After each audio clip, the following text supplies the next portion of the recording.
Well, good evening, everyone, and welcome to tonight's event. We are so pleased that you could join us. I extend a very warm welcome to staff, students, alumni, and supporters from around the world this evening.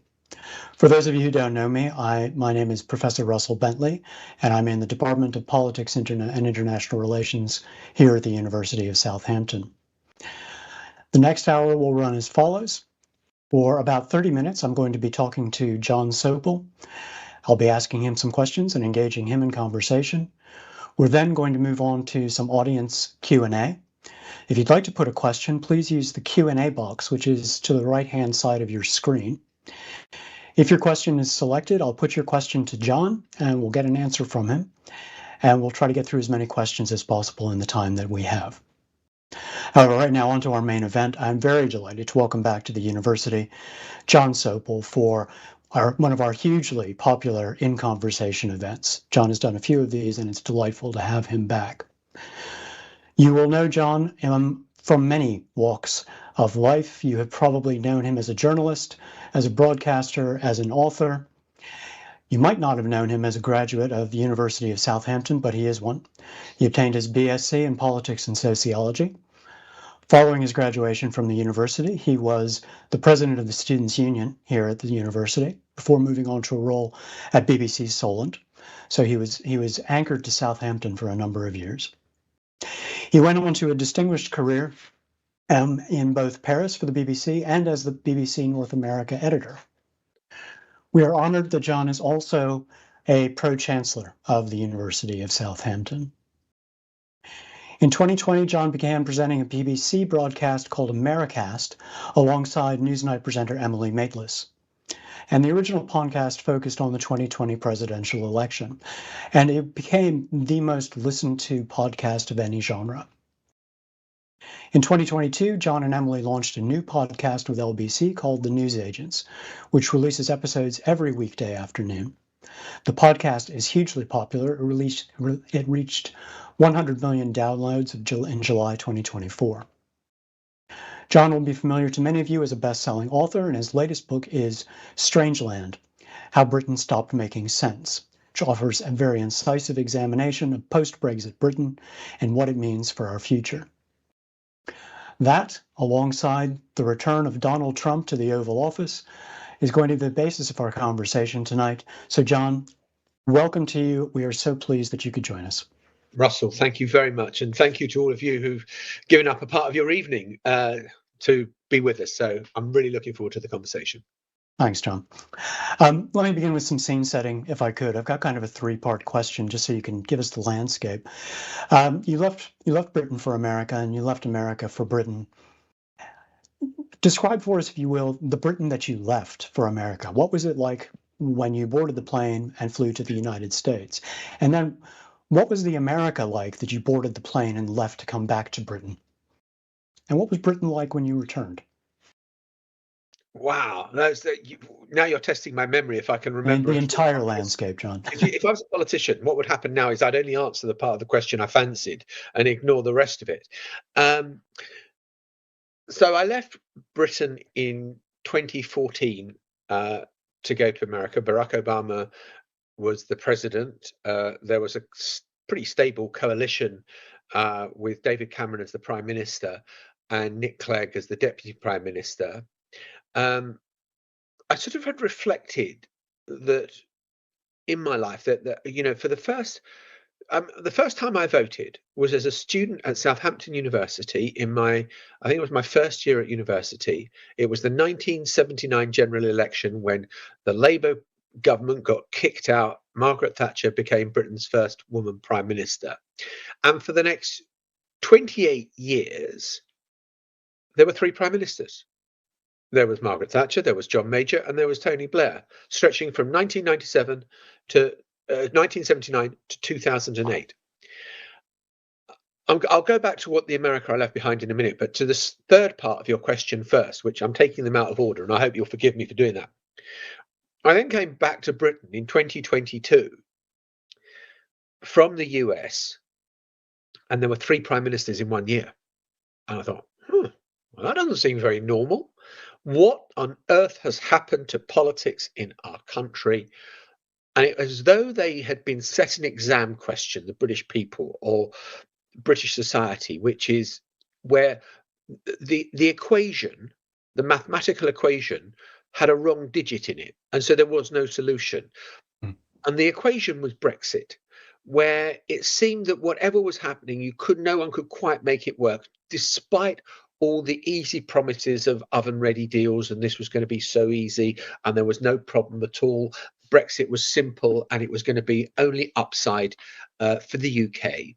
And since when, in the first year of the cooperation and trade agreement, we lost, 27 billion pounds worth of trade with the EU, and there are like tens of thousands of companies who stopped trading with the EU because it's become so complicated. And so there was a sort of a fractious mood in Britain when I came back, it felt to me, that was very different from the Britain I had left, where, yes, Brexit had been done, but what had happened? If Brexit's one of the main drivers of Brexit was to stop the free movement of people, to cut down on immigration, well, immigration had trebled from other parts of the world. It wasn't, Romania or Hungary or wherever it happened to be. It was from other parts of the world, but immigration hadn't stopped. And so kind of all the things that were going to be easy solutions hadn't happened. As for the America I'd left behind, as I said at the outset that, when I went there, it was 2014, Obama was president, and then we had the shock of the 2016 election victory, which Donald Trump won fair and square. And yes, I know Hillary Clinton got more popular votes than Donald Trump, but that's not how you win elections in the US. You have to win the Electoral College. And then we had the 4 years of noise, chaos, uncertainty, capriciousness, and, for others can judge for the world whether it was a good thing. Being a journalist at that time was fabulous. It was heaven, because every night you were the lead item on the news, and, and my successor, Sarah Smith, is living that now, because because there is so much noise. But in 2020, when Joe Biden won the election, and I will underline again, absolutely fair and square, Donald Trump did not have the election stolen from him. He lost the election in November 2020, and yet there was an attempted insurrection on January the 6th on 2021. And I thought that was unforgivable. But the American people have turned a blind eye to that, and Donald Trump has won again. When I left, it was Joe Biden saying on the international stage, "Don't you worry, America is back. America is back to normal. Donald Trump was a blip." And my question now, as I sit here in early 2025 with Donald Trump, not yet a month into the new presidency, is Donald Trump the new normal that we face in America and that we're going to be facing in Europe, in much of Europe as well? Thank you. That does set the scene for us. It's a very chaotic scene. I think we can all agree. You set up my next question actually very nicely. There are major elections on both sides of the Atlantic. So I want to take a look at the 24 presidential election first, and let's take a look at Donald Trump. I mean, the election is now 4 months old. Donald Trump has been in office not quite a month. I mean, 3 weeks. 20th of January, he was sworn in.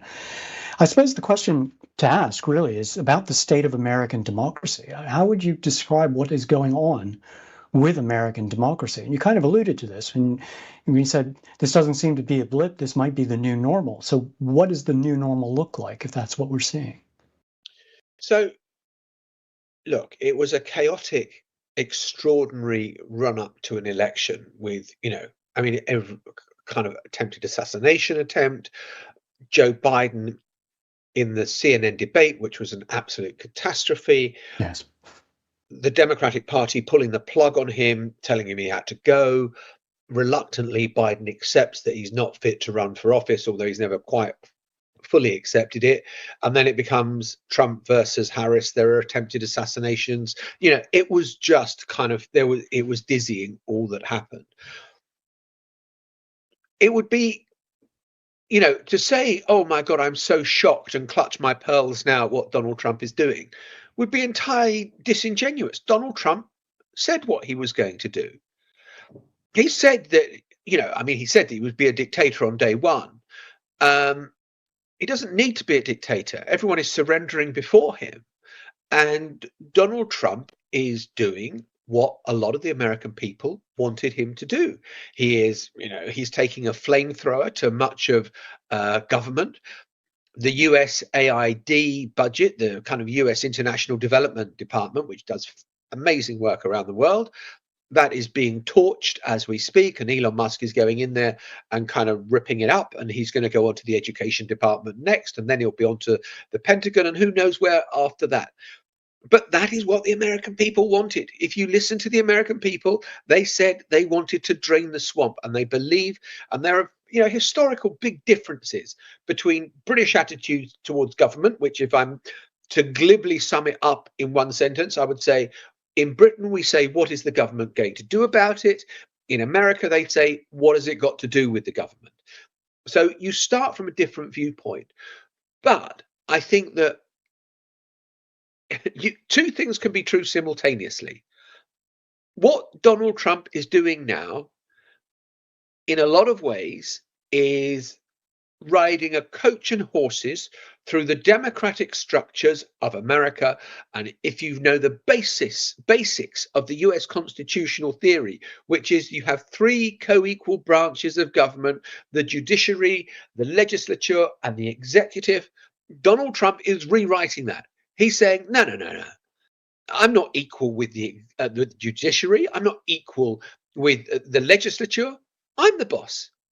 There is this whole academic theory, which you would know far better than me, about the singular executive authority. This theory that actually the president has all power, and Donald Trump is testing that to destruction. Is that undemocratic? Well, yeah, it probably is. Is it what the American people voted for?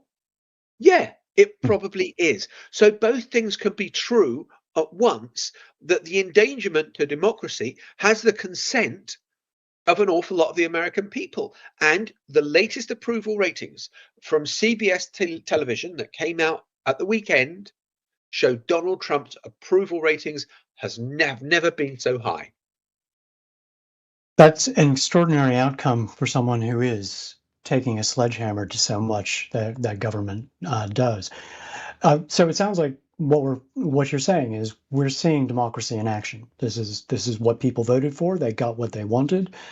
This is their guy, and he's getting on with it. We've had a Supreme Court ruling lately that seems to uphold the unitary executive theory quite nicely. Things that are done as part of the official role are perfectly legal if they're done by the president of the United States. So this is it. This is what American democracy now looks like. Well, the judiciary is pushing back. I mean, maybe we're going to talk about it, but one of the things that strikes me most about this time we are in now, at the beginning of 2025 and the beginning of 2017, when Donald Trump first came into office, was that in 2017 he faced really strong headwinds. There was opposition from much of the media. There was opposition from the courts. There was opposition from Congress, where, although Donald Trump or the Republican Party had control of the House and it had control of the Senate, the House leader, Paul Ryan, and the Senate leader, Mitch McConnell, were not Trumpites, were not part of the MAGA crowd. They were old-fashioned Republicans. They've gone. There is no resistance from Congress. The media landscape has changed significantly as well. That such opposition as there is largely irrelevant. And a lot of the mainstream media has been cowed. I can't put it any other way. I mean, let's just look at Facebook or Meta. Meta made a big thing of booting Donald Trump off Facebook after January the 6th, 2021. And because they said he was breaking all their rules on fact checking, that he was putting up stuff that was not checked. Well, Meta have just abandoned fact checking, just like the platform X has done. It's also given up on DEI policies, as a number of big corporates have done in America. It's like Facebook is sending Donald Trump a friend request. And that is the kind of new normal that we're seeing in America today, which is in marked contrast to 2017. So at the moment, the only place of opposition are the courts, where a variety of Trump measures, most notably the attempt to rewrite the Constitution, that if you're born in America, you get an American passport, birthright citizenship. Now, it seems to me absolutely in flagrant disregard for the 14th Amendment of the US Yes. Constitution. Uh, we'll see what happens with it. But I, I don't think we've yet reached the critical moment, which is when a court says, right, you can't do this. And he says, well, I'm going to do it anyway. What happens then? Hmm. Because that seems to me, are we to believe that the US Marshal Service is going to trundle into onto the South Lawn of the White House, walk into the Oval Office and say, Mr. President, you're under arrest? I don't know what happens. And that moment hasn't come yet, but it's perfectly possible that it will do. And J.D. Vance, the vice president, has said more or less in terms, it is not for the courts to tell the president what he can and cannot do. Well, under the US Constitution, that's exactly what the courts do. So it seems like this is going to be a president who enforces judicial decisions if he agrees with them, and won't if he doesn't. And then it's up to the courts to figure out how they enforce their own decisions. Yeah, I mean, take TikTok, and I don't want to get into the merits or dismerits of TikTok. I don't want to get into the argument about whether the Chinese have got your data or not. I don't know enough about any of that to offer an opinion. But what I do know is that Congress passed a law outlawing TikTok. It went to Joe Biden's desk as the president of the United States, and he signed that law into being. TikTok constitutionally correctly mount a challenge and take it to the Supreme Court. And the Supreme Court upholds the decision that TikTok be banned. It hasn't been banned. It's still going. Donald Trump has given it. Now, under what authority?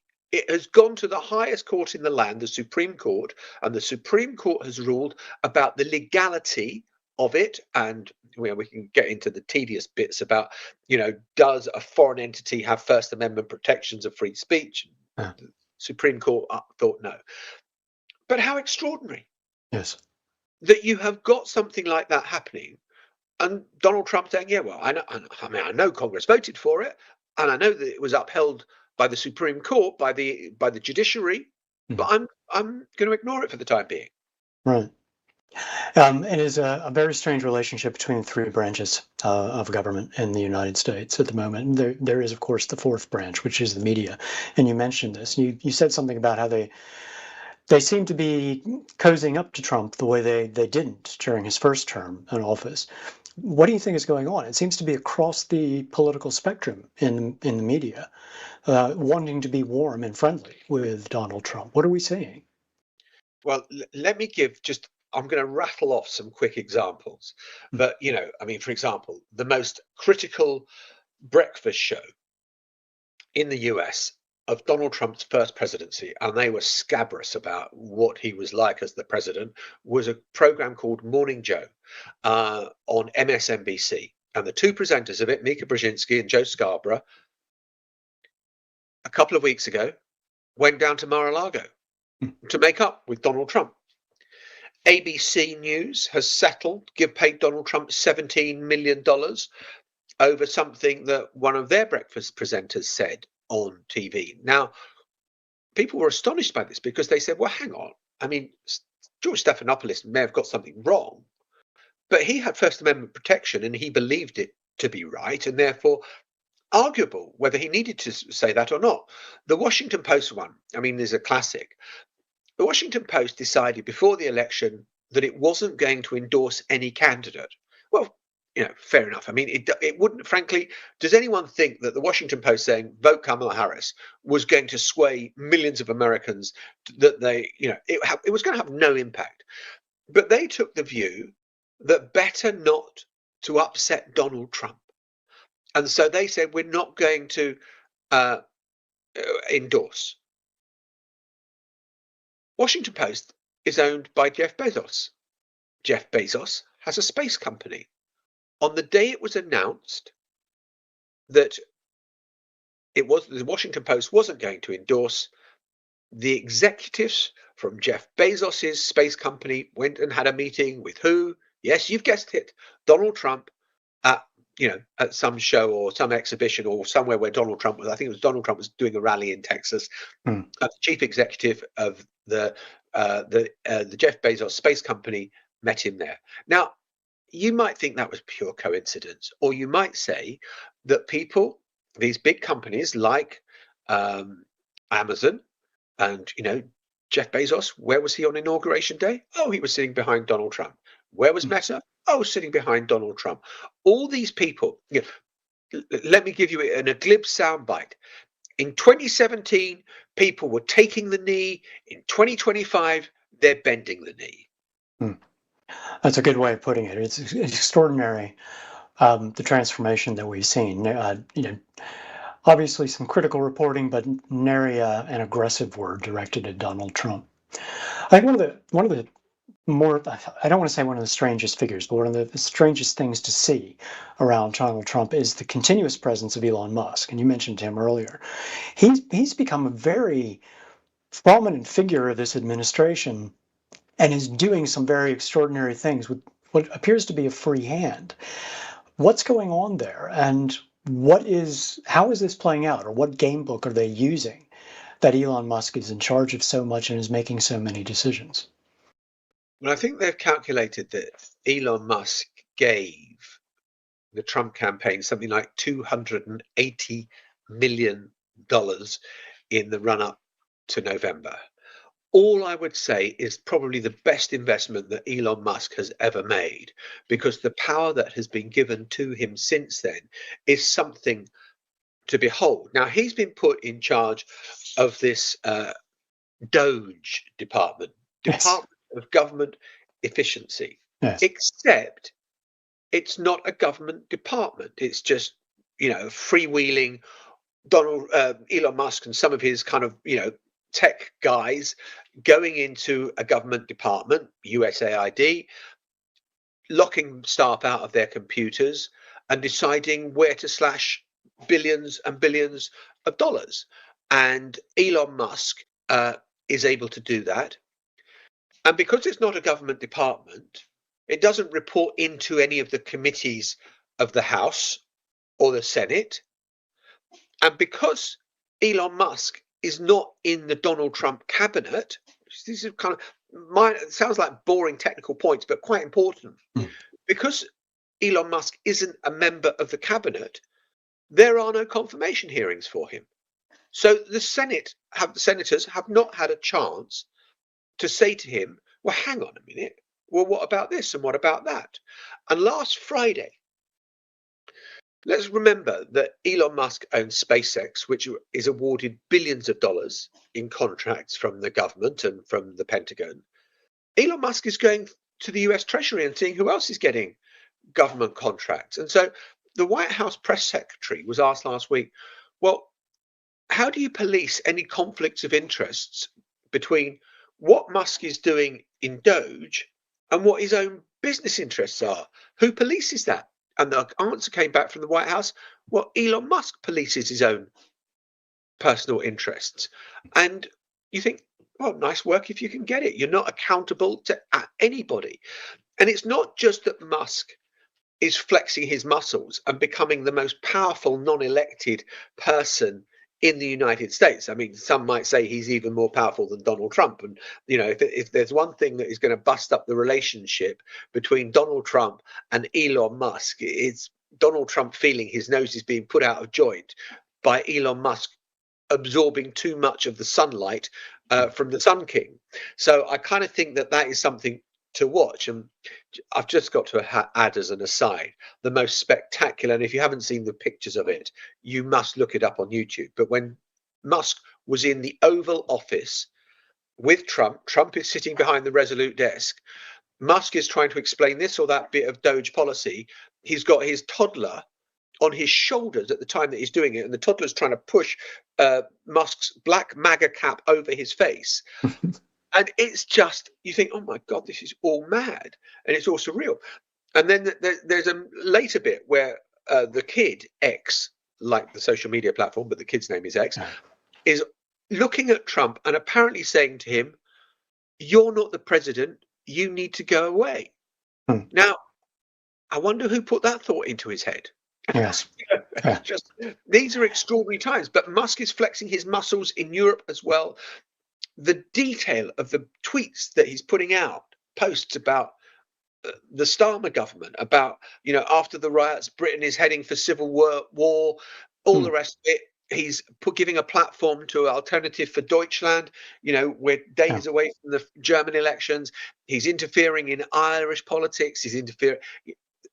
Elon Musk has decided he has a mission, Hmm. and he is supporting far right groups and seemingly lending his algorithm to those sort of people so they get much more prominence on the platform than other people. And this week we've seen, what does Elon Musk want to do?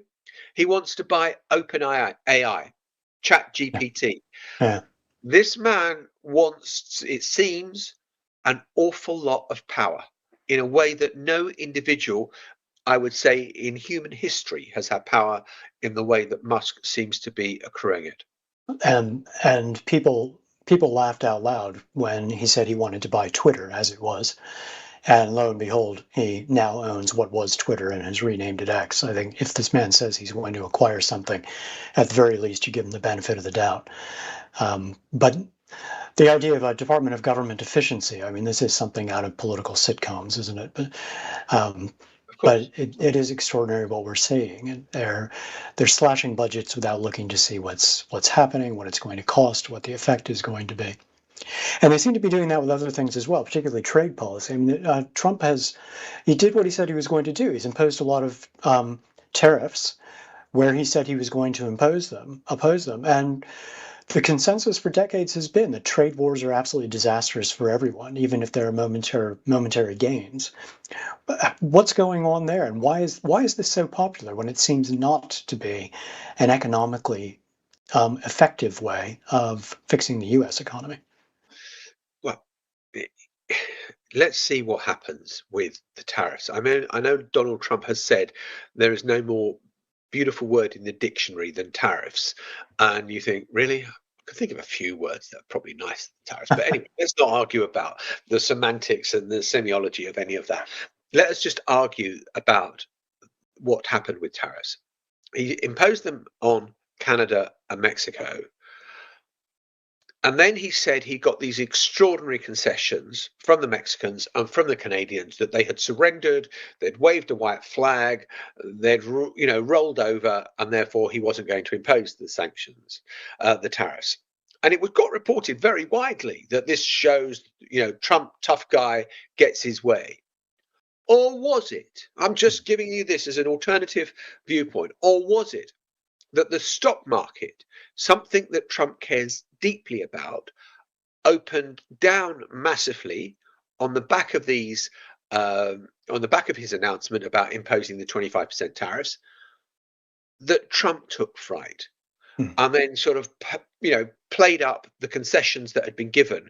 I think that the Canadians had promised that they would have a fentanyl czar to check the amount of fentanyl crossing from Canada into the US.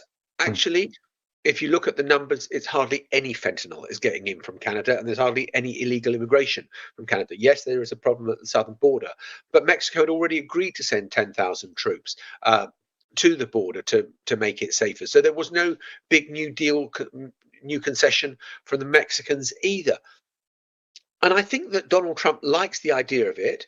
And I think that, and maybe that part of the theory is that he just sees this as a form of taxation.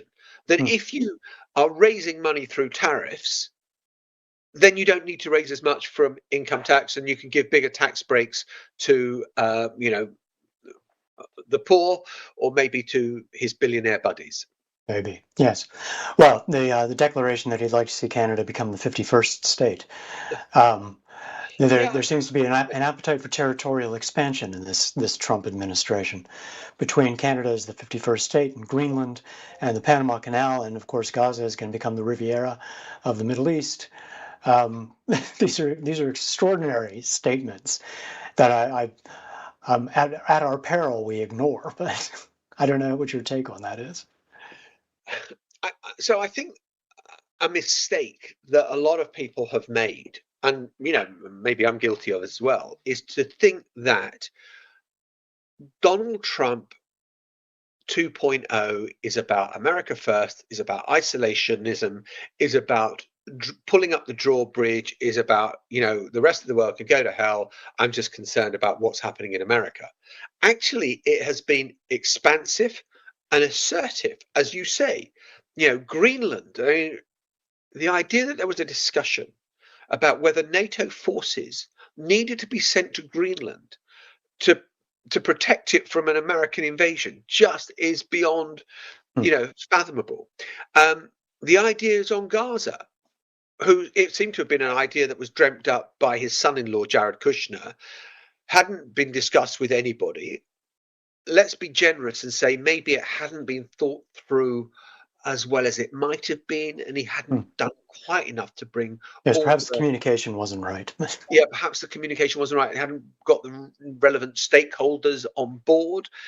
But it was an idea, so what are you going to do with 1.8 million Palestinians who really don't want to go anywhere other than Gaza? And to that, we haven't had an answer. Well, they'll go to Jordan and Egypt, but do the Jordanians want that? Could they cope with that?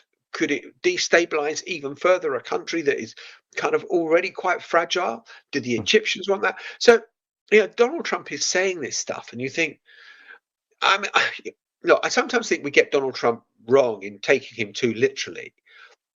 Maybe, the Egyptians are going to come up with a peace plan because he's given them a mighty kick and they're all frightened like crazy that he's going to impose this mad Gaza idea on them and that it will galvanize action. And I think Trump does that. I think that, Trump threatening NATO will have an effect on defense spending by other European countries. But Donald Trump sort of threatening NATO is because he doesn't like NATO. He doesn't like international bodies. He's pulled America out of the World Health Organization. He's said no again to the climate change agreement. He has sanctioned the International Criminal Court. Anything that is a multinational organization, of which NATO has been responsible for European security for a very long time, he doesn't much like. And what he has said over Ukraine, there is this kind of, he's such a paradoxical character. The great work of Donald Trump, the art of the deal, the great negotiator. He gets on the phone to Vladimir Putin yesterday, and he's already said before negotiations started, no, well, Ukraine are not going to be allowed to join NATO, and well, they're going to have to cede land if they want a peace deal. Well, Vladimir has never had such a nice Valentine's present, honestly. Donald Trump has already made enormous concessions to Putin before the negotiations have even started. Now, look, it's what don't be surprised. This is what he said he was going to do. No one could be surprised that this is the position he's taking over Ukraine. It's what he said he would during the campaign. So, and it's the European capitals that are surprised about this because, of course, he said it to Putin. He didn't talk to anybody else beforehand, so they read about it in the newspapers. Yeah, and the quote from Dmitry Medvedev, the former Russian president, it was just absolutely priceless about him talking about how Europe is just this kind of frigid old spinster that's been left aside, and Russia thinks it's just absolutely brilliant what is happening right now. After 3.5 years out in the cold, they've been invited in and given a warm embrace, and there's going to be talks taking place. And irony is dead, honestly, that the talks are going to take place in Saudi Arabia with that great lover of human rights, Mohammed bin Salman, as well. So that is what we've got to look forward to. If you are Zelensky, you must be thinking, this is all my worst nightmares Hmm. come to be as Yes. things stand at the moment. Now, there are bits of me that have enough hope that he is not going to completely collapse NATO, that others will be forced to spend more. And maybe it was a huge mistake of European nations after the fall of the Berlin Wall to shrink defense spending to the extent that they did and just let America take the burden of this and think that there was a free ride to be had. I think Europe has got a lot of responsibility for the problems it now finds itself in, but Europe needs to find some answers pretty quick. Hmm. John, these events are always engaging and they always go faster than I think they will. I've got so many questions I could ask you in follow-ups to what you've raised. I would like to go to some of the questions that we've got that have come in. So let's go to our audience questions, and I wonder if I could start putting these to you. One of our top-rated questions, which I'd like to put to you, says, I feel such despair about the domestic and international political landscape. Is there any cause for optimism in the political landscape as we head into 2025? Do you see any green shoots of optimism from where you're sitting? Well, I think that the US economy is going to power ahead. I think that there is a mood of excitement for an awful lot of business leaders. I think it's a mighty challenge for Europe, where the battle between regulation and the animal spirit is alive and well. And I think that Europe could be left behind. But I think that, America as an engine of growth is a good thing. I think that Donald Trump is more focused on his legacy. He's not kind of paranoid in the way that he was in 2017, where he felt that everyone was trying to do him down. He has got power. He will want to try to, you know, bring peace to the Middle East, and he'll want to try to bring peace to Ukraine. And, let's face it, I mean, Europe, for all the tens of billions, hundreds of billions of dollars that it has spent on Ukraine, it gave Ukraine enough not to lose. Hmm. It never gave Ukraine enough to win. And maybe after nearly 3 years of the most appalling bloodshed on both sides, and that, if we ever learn of the true death toll and casualty lists, I think it will be absolutely horrifying. Then maybe that is a good thing. Maybe it will make us look at ourselves and realize that maybe we need to change a bit as well, and that actually the forces that got Donald Trump elected, you know, they are relevant, and we can't ignore, we've got a government that is committed to growth at the moment with a large majority. You have to wish them luck. I don't think it's got off to a particularly great start, Labour government. The right is on the rise in Europe, and we're going to see it, I'm sure, you know, in a few days' time in Berlin, when the results come in from the elections there. An alternative for Deutschland will be a much bigger force. But I think that maybe we need to kind of address some of the issues. I don't think it does it. I don't think it's good enough just to say, oh, it's just populist nonsense. If people want to vote for that stuff, you've got to ask the question why, Hmm. and what is the problems that we face, and what are the problems we're not dealing with as a country. And I think that, maybe it will be a good thing that Farage is focusing people's minds on illegal immigration or whatever it happens to be, and mainstream politicians to then turn back to him and say, okay, well, we're dealing with it. What would you do? What would you do practically in terms of policy? And I think that every now and then you need a jolt. And I think that politics has got one hell of a jolt right now. Right. So we could be seeing some kind of, maybe not a reset, but some awareness that things like this that we're watching happen in Europe and the United States and even in Britain and around the world have reasons behind them, and we need to understand what those reasons are. Yeah, I've got absolutely. another. I've got another audience question. Why have we seen such an increase in political polarization in the U.S., and why is there a decreased appetite for a middle ground centrist point of view? That's a really great question, because I think, and I say this as someone who is, for all the faults of liberal democracy, God, I want to live in a society where there's free speech, due process, free and fair elections, the rule of law. It's imperfect, Hmm. it's flawed, but my word, better than anything else I've seen around the world. And I've traveled a lot in the course of my career. But I do think that conventional politics, 2008, the financial crisis, globalization, has left an awful lot of people feeling really raw and feeling that the system was stacked against them. And you look at young people today, they're coming out, Southampton University with massive college debts. They then can't afford to rent anywhere. They can't afford to buy anywhere.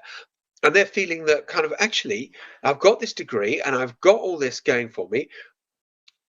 Things aren't, falling the way they should do.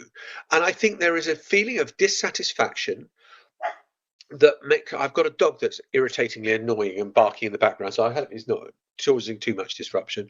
Not Um, supporting.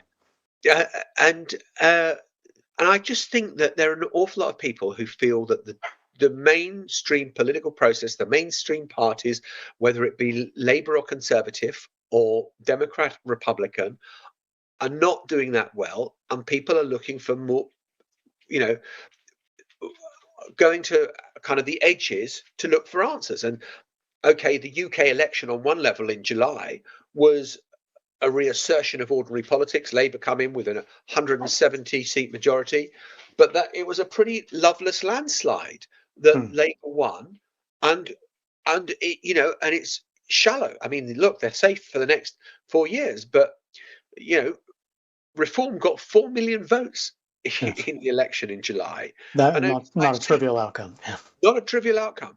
You know, we are not as polarized as a society as America, and thank God for that. But there are elements of polarization there, and Hmm. the issues that Farage is making such running with need to be addressed by the mainstream as well. Do you think we would be as polarized in the UK if it hadn't been for breakfast, excuse me, Brexit? Did it end up driving polarization more and creating polarization that wasn't necessarily there before? I think that the way Brexit was conducted, and I think the way discourse is conducted today, and there's a whole separate discussion maybe that needs to be had about social media. And I used to love being on X. It was Hmm. fun. It was, you'd have a bit of challenge and a bit of banter. It's become so toxic now that I can sort of, every now and then I'll think, okay, I'll have another go and see if it Hmm. gets any better, and it doesn't. Yeah. And I think that the extremism or the polarization, if you want to put it like that, has become ever more marked in the way that debate is conducted. Now, I sometimes think it's misleading because I think,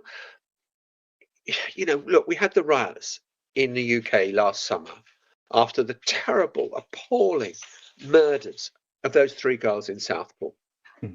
And some people, and the riots were sparked by misinformation that the person who did it was a Muslim asylum seeker who'd arrived on a small boat. Well, none of those things was true. Uh, he was a vile human being.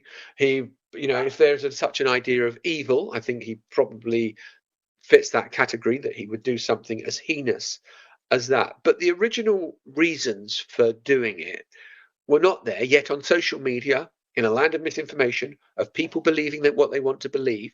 And I think that some of that happens on the progressive side of politics as well. And I thought Barack Obama spoke well when he said, all these people that are trying to kind of impose this political purity on people, whether it be trans issues or whether it be environment issues or whatever it happens to be, for God's sake, people live complicated lives and not everyone can meet that standard of perfection. Hmm. And I just think we need to take a step back somehow from that. And, look, we're trying to do this our podcast. And I would note that the two biggest podcasts of a news genre kind of style in the UK are The Rest is Politics with Alistair Campbell and Rory Stewart, and our podcast, The News Agents with Emily and Lewis.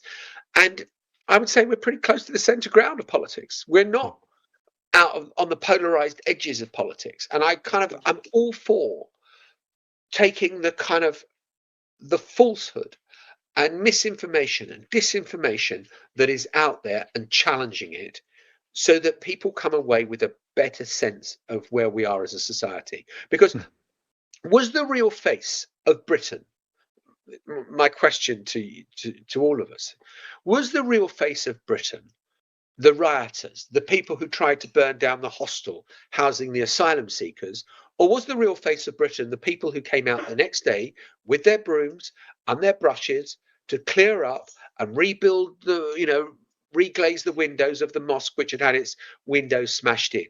There are challenges in our society. There is polarization in our society. But going back to your first question of what is there to be optimistic about? I still feel that there is a fundamental decency. You may not see it on social media, but maybe social media is not the real world. Every time there's a demonstration in London and we go, wow, 100,000 people were part of that demonstration. Just bear in mind that, 68,999,000 weren't on that demonstration. Yes. That, that's not to sort of minimize demos and their political importance, but it is just to say that I think there are an awful lot of people who get on with their lives who are fundamentally pretty decent and want the best for their society and for their neighborhoods. Well, if I can take us back to your book title, then, Britain hasn't stopped making sense. It's just a little bit harder to find sometimes amongst all the noise that we're hearing in social media and other places as well. Yeah, totally. I think that social media has so much to answer for it. And look, and I think there are some of the politicians. Have they got a lot to answer for? I mean, they've been radicalized. They see that they get attention if they say dumb things. Yes. I mean, I kind of was exasperated. Suella Braverman's not a stupid woman, but she was posting about kind of, in 20 years' time, the biggest potential enemy to the United States of America will not be Russia or China. It will be an Islamist Britain. What? There are 6% of Muslims in this country. She said millions of these people do not believe in our way of life. Hang on, millions? You sure? You're saying that millions are Islamists? Now, fine, you want to be down the pub and you want to shoot the breeze and say, yeah, well, the problem is, you're a serious politician. You have been the Home Secretary of this country. Why are you saying stuff that, doesn't bear any scrutiny for a minute? And so I kind of think that they're doing it because she was in America at the time when she said this. And I just think this is not based on reality. And this is the sort of stuff that needs to get called out. Yes, tends to distort how we view the world and what we think reality is. Can I take another question from our audience? Ben Chambers asks, do you think Elon Musk aspires to succeed Trump as the next president of the United States? We have a constitutional question here. We have a constitutional question here about which I know that the Constitution is not it's only a piece of paper, it feels like at the moment. It's not anything more than that. And as we go back to the conversation where we started about whether, what Donald Trump is doing is constitutional, Elon Musk was not born in the United States of America or on US soil. So as far as I can see, constitutionally, he cannot become the next president of the United States. But would he like to have? Would he like to be? I'm absolutely certain he would. Elon Musk seems to have an insatiable appetite for money and power and influence. And when you have got unlimited funds, so say someone runs up against Elon Musk, a congressman, a senator, says, I think that Elon Musk is a disgrace. Elon Musk can launch as much money as he wants to undermine that politician. Look at the stuff that's been going on in Britain, where he's almost seeing if he can, he's promoting falsehood about Starmer and trying to foment discontent to get Starmer out. Well, I know a lot of people who can't stand Keir Starmer, but he was elected by the British people, and he can, as long as he commands a majority in the House of Commons, he is our Prime Minister for until the next general election, which will be held, before 2029.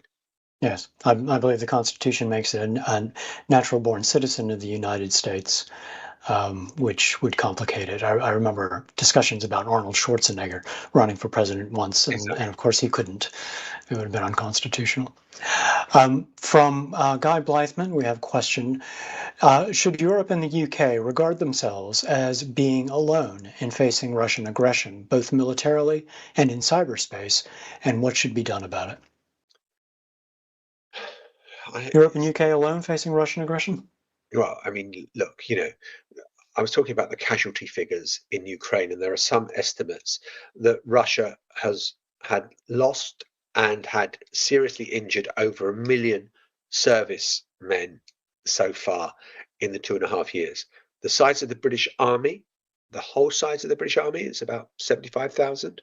So Putin has lost in the mincing machine, to use that ghastly phrase, 10 times, 15 times the size of the British Army. The idea that we could defend ourselves would require a massive change in defense spending, but not just by Britain, but by the rest of Europe included as well. And it would need a massive scaling up. What if, ghastly thought, what if Putin invaded Estonia, Latvia, or Lithuania? Would Donald Trump see that as Article 5 having been breached and invoke it in the NATO constitution, which is an attack on one is an attack on all? And maybe Putin, if he gets a great deal on Ukraine, will test that one day, because he believes in the old Russian Empire, where those Baltic states would be part of a greater Russia, that Ukraine will be part of a greater Russia, etc. I am not sure how reliable we can see the US as a partner now. Now, you could say this is a negotiating position by Trump to get European nations to increase their defense spending. I'm sure that is part of it. But part of me does worry that, NATO's days are numbered. And that's why, some people are seeing yesterday's comments from his defense secretary, Pete Hegseth, and allied with Trump's phone call to Putin, that there is a serious threat to the idea of the West, the Western European umbrella. Does it still exist anymore? Yes, those are all very good questions, and I'm not certain that Trump sees U.S. vital interests tied up with the Baltic states. Exactly. Another question has come in from our audience. Do you think the ascendancy of Donald Trump reflects a fundamental decline in the caliber of politicians in the Western world? Is he symptomatic of a fundamental decline? Maybe he's the spirit of the modern age of democracy. You see, I worry if I answer that question in the way that my instinct tells me to answer it, will show that I've got a terrible case of old fart syndrome, which is that you kind of, oh, well, in my day, in a generation of politicians, when it was Thatcher or, Jim Callaghan, or whether it was... said you only knew 3 prime ministers. Yeah, exactly. They were all kind of bigger beasts, and now you've got these professional class of politicians who are kind of lightweight. I think Donald Trump signifies something else. I don't think it's the quality of politicians. I think it is a sign of the disillusionment that conventional politics isn't delivering for enough of the people. And that if you are part of the 1%, you are doing really, really well. And if you're not, then life is very much tougher. And if you're in the bottom 50%, life has got even tougher still. And so I think it is on delivery that we should focus. And the striking thing about Trump now, and this goes back to where we started. In 2017, Trump was surrounded by a bunch of numpties in the White House, ideologues, but who didn't know how anything worked and didn't know how to make their run. There were also grown-ups who were sort of acting as a block, the generals that were there the first time round. They're not there this time round, but the people he's got there do know how to get things done. And I saw this fantastic phrase by an American commentator, and I wish I'd thought of it myself. But she said, What's happened now is the velociraptors have learned how to open the doors. And I do think there is something of that. Trump is delivering for the American people on what they wanted. And what the challenge for mainstream politicians is to find an answer to the populist rhetoric if you want to take America back, or take Britain back towards a more conventional politics. So for everyone who thinks that Trump has dragged down the tenor of politics, there are other people who'd say that he's getting rid of all the other people who did that. Yeah. Tony Abbott in our Abby in our audience says Musk has always pushed green electricity, selling solar roofs, etc. How can he coexist with Trump leaving the Paris Agreement on climate change? I don't think he loses. Not to mention the comments that he made about high-skilled immigration.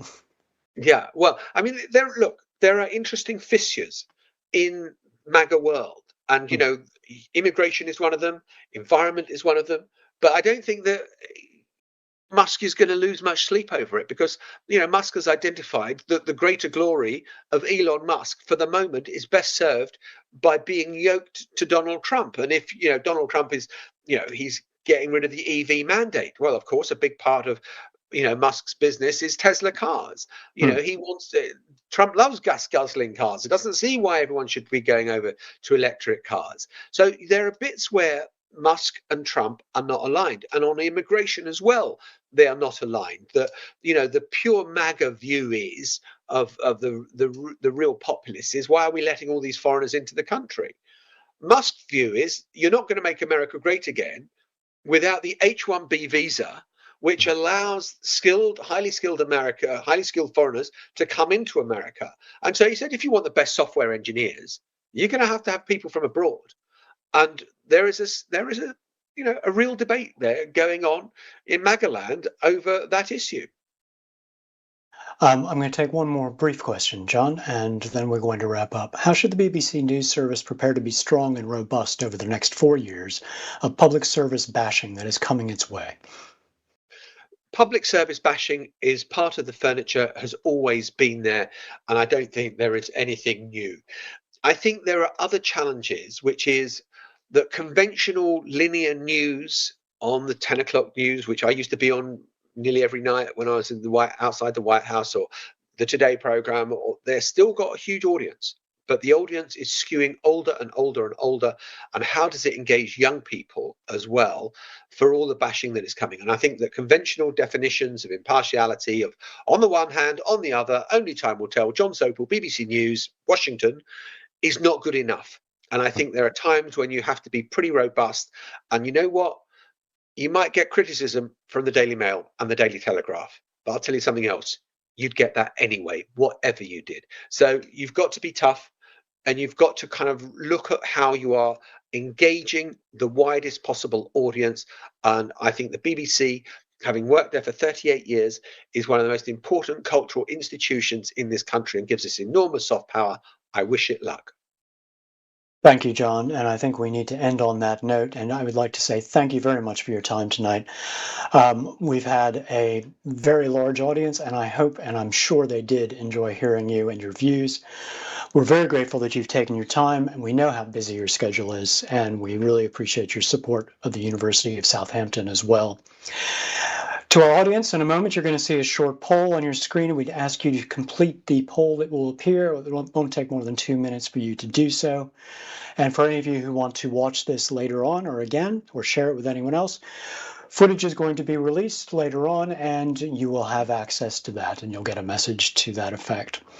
To everyone, have a very good evening. John, thank you again. Hugely interesting, as usual, and wonderful to see you again. Thank you and good night.